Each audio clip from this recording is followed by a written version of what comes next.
Why is a GTM important? If you get the right GTM, your product market fit becomes clear. So then you go from a PMF size company, PMF stage company, to a growth stage or a scale stage company. It defines your potential consumers. You know who do you go to. So in India, if you sell to retail shops that are serving maybe 500 customers a day, assuming you have the approvals, you can then expand this business in larger markets, global markets. But you know that this is the customer segment that finds this product to be the right space. And you can basically copy paste your GTM with minor modifications. When is it that you need a GTM strategy? You definitely need a GTM strategy when you're launching a new product or when you're foraying into a new market. You also may want to think about a GTM strategy if you're rebranding. If you're a trainer who has been looked at, or a coach who's been looked at as a middle-level trainer, and you want to now become a CEO coach or an executive coach, then you want to rethink your GTM strategy and rebrand yourself. You can't apply the same strategy that you had in your previous avatar and expect that to work in a new market with a new product and with a new target audience. So very quickly jumping into the core elements of a GTM strategy. These are the questions that I believe a GTM should answer very, very precisely, right? Who are you talking to? Start identifying who your potential customers are and understand their demographic, their job, where are they positioned, where are they placed, what their objectives are, what their motivations are. People often get tripped up when they talk about channels. A channel is simply how you're reaching them. It's very simple, right? Electricity goes from point A to point B through an electrical wire. That wire is our channel. You have to have the appropriate distribution channel. Going back to the example of a class, if I were running, let's say, a dance class, how would I reach the parent and the child? Multiple ways to do it. I could run Instagram ads, right? And reach the parent, who will then influence the child to go. I could go into apartment buildings and put up notices. I could talk to my current users and encourage them to get referrals. These are all channels. The next part that I'm talking about is, what is your messaging? It has to all make sense, right? Your creatives, your messaging, your current customers, your pricing strategy, everything has to align.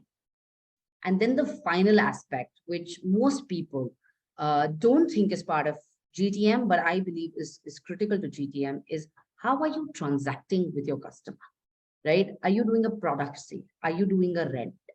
Are you willing to do a freemium, especially for service-based people? Are you willing to do a freemium model where they get to sample your service or sample your training session or sample your coaching for a lower fee or, even for free before they sign up for a much longer duration? Is this something that you're willing to do? Are you willing to do a subscription model where you say you pay me X amount per month? It's almost like being on a retainer and I'm available to you for 6 to 8 hours, right? And then we'll figure the rest of it out. We'll figure out what we are doing in those 8 hours. Am I doing one-on-one mentoring? Am I doing classroom session? Am I doing something on calls? Am I just creating content for you guys to look at, videos, whatever it may be? So you have to think, if you are getting repeatedly stuck in negotiations with your client, either you're not talking to the right clients or your pricing strategy is flawed. Now, pricing strategy does not mean you just charge a lower amount. I think that is a mistake. Pricing strategy means, can I give them better payment terms, or can I allow them to transact in a different manner? In a corporate session, even giving people the allowance to do an advance and X amount that comes after delivery of whatever it is that you promised to deliver can help. Subscription can help. Availability can help. Saying, if you take 10 sessions, I'll give you the next 2 sessions for free. These effectively, you're giving them probably a 20% discount, but you don't necessarily need to lower your price. You probably just need to tweak your current price and mold it to suit your clients. Anything that the market tells you repeatedly, you have to assume is true. So if repeatedly the market finds that at the negotiation stage, you're dropping clients, Your pricing strategy needs to be relooked at very, very quickly before you lose more business.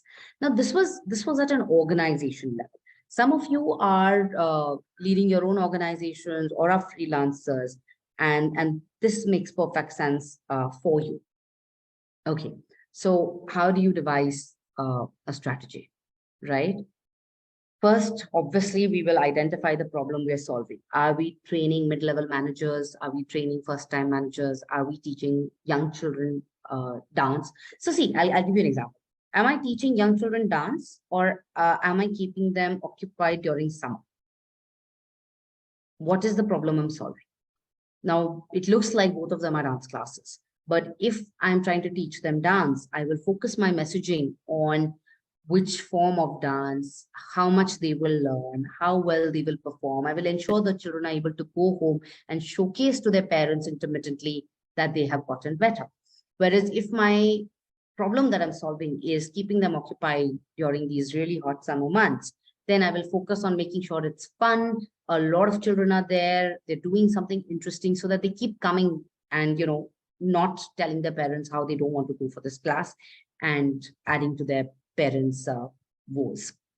Similarly, if you're a career coach, are you training first-time managers on how to manage their teams? Is that your value prop, or are you part of the organization's ongoing, training, talent training kind of a program? What is it? What is the problem statement that you're solving for? Which will lead to identifying the target market. I said this before, I'm going to say it once more. Target market cannot be defined as I sell to schools or I sell to corporates. I sell to corporates who are of what size? Who do I sell to within I sell to HR managers who work for organizations that have 200 or more employees that are typically in the service business, because your training could potentially change for a service versus a product business. So typically my clients would be in the service business and that have, let's say, diversity and inclusion goals for this year, because maybe your training is more relevant in that case, right?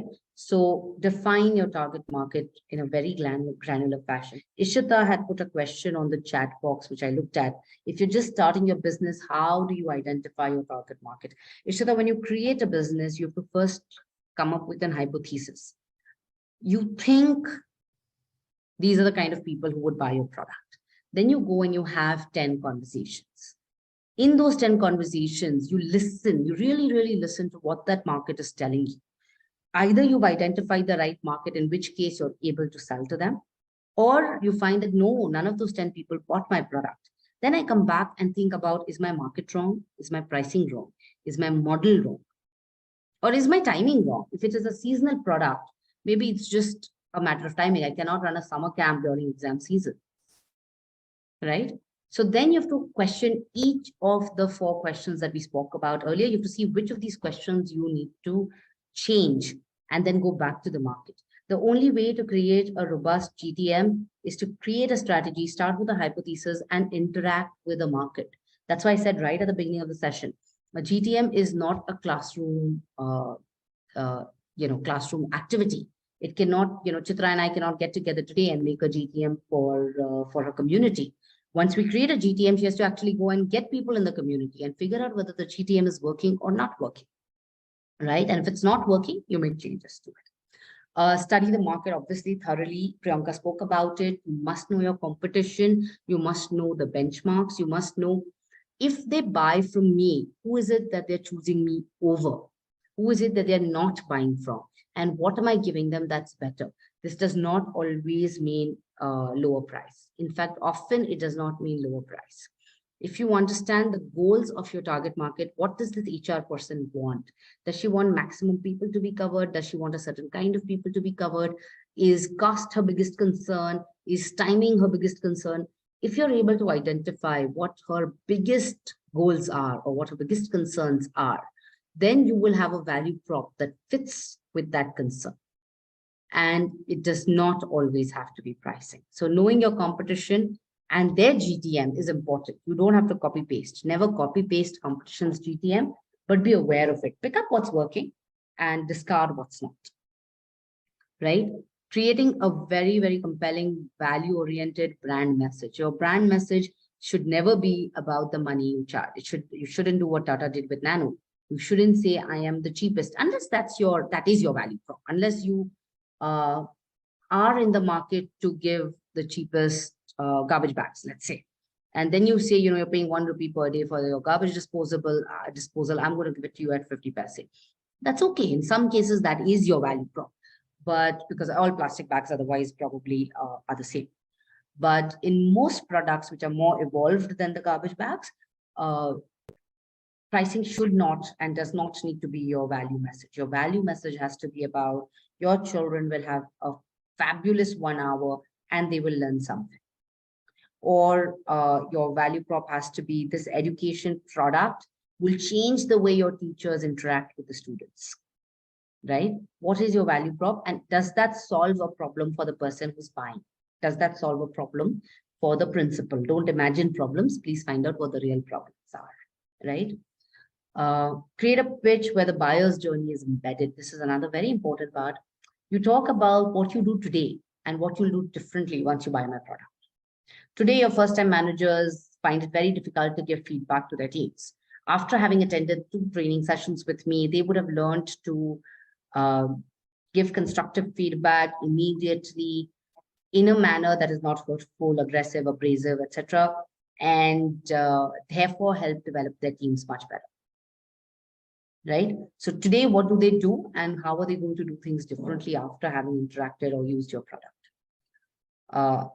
These are knowns, achievable, clear goals so that they know at the end of this session that, at the end of buying a product or taking a service that you have delivered on what you said you will deliver on. You're not cheated.